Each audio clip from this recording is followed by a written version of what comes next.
2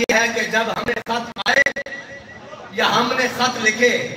ہمارے خطوں سے تو نیل چل پڑتا ہے، اور اگر ہمیں خط آ جائے تو ہم یہ نہیں کہتے کہ میں اس کو دکھاؤں گا بھی نہیں، میں اس کو دکھاؤں گا بھی نہیں، وہ بہت بڑی ذمہ داری ہے مجھ پر، بلکہ حضرت یوسف بن تاشفین کو جب خط آیا تو آپ نے اپنے مشیر سے کہا اس کا جواب لکھو، تو انہوں نے بڑا 2-3 صفحوں کا لمبا جواب لکھا کہ اس نے الفانسو نے خط میں لکھا تھا کہ اگر آسمان کے فرشتے بھی تمہاری نصرت کو ادھر آئیں، تمہاری مدد کو ادھر آئیں، تو میں تمہیں شکست دے دوں گا، تمہاری بچت نہیں ہوگی، تمہارا میں قیمہ کر کے رکھ دوں گا، تمہیں میں 2 پہاڑوں کے پارٹ میں پیس کر رکھ دوں گا۔ تو حضرت یوسف بن تاشفین نے اپنے مشیر سے کہا کہ ان فضول باتوں کا جواب تم دے دو، لیکن بات یہ ہے کہ جب تک قائد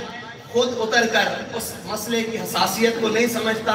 قوم کو سمجھ نہیں آتی۔ حضرت یوسف بن تاشفین نے جب دیکھا کہ انہوں نے 2-3 صفحوں کا جواب لکھ دیا تو آپ نے ایسے مسکرا کر کہا کہ دشمن کو لمبے چوڑے جواب نہیں دیے جاتے، بلکہ دشمن اگر کوئی بات کرے تو بابا جی کا ایک جملہ کے بچوں پتر لگ دے ہو، رضوی تیرے جان نثار، با خدا جب سارے ظلم انہوں نے کر لیے نا، سارے ظلم،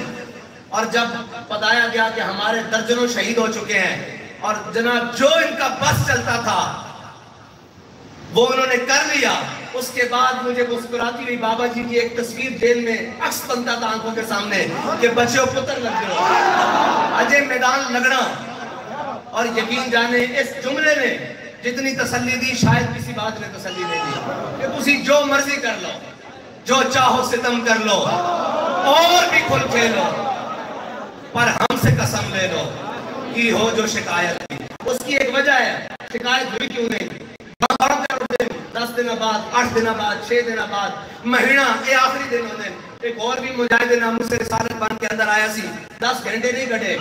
بالکل کاندنا کن سی چیخن دی رون دی آواز آوے، اس دی وجہ ہے نہیں کہ ساڑھے اندر کوئی کمال ہے، اسی کہنے ہیں جو چاہو ستم کر لو اور بھی کھل کھیلو، پر ہم سے قسم لے لو کی ہو جو شکایت۔ اگلی گل ہے کہ شاہوں کے تکبر سے بھی دب کر نہ رہا میں،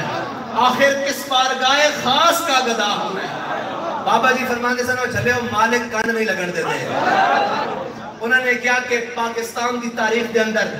32 منٹ پاکستان دی روڈوں تے گولیاں چل دی رہی ہیں، سٹریٹ فائرنگ، انہوں نے سمجھا ہے نس جان گئے، اور شہید تا جان دے کے 10 کہہ کے اسی اس مشن دے نال کھڑے ہیں، انہوں نے بورا صاحب اپنے چھوٹے بچے آگے بٹھا کے 10 رہن کہ اجے اے باقی ہیں،